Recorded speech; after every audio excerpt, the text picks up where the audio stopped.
Dito muna tayo. Ilan yan? 3? Bakit hindi mo i-move na?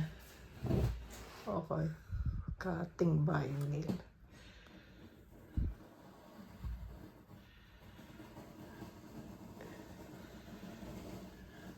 Mali ata ang ginawa mo.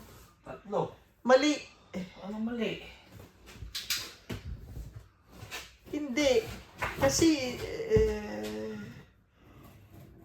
dapat nagdire-diretso ka. Kasi, Kasi ang hirap pilihan na yun eh.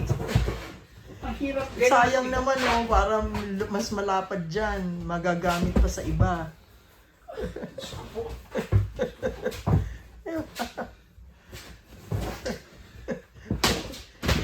O, I-informa lang. i-informa mo ron. Doon ka sa kabila. Okay. Kita mo ron. Forma.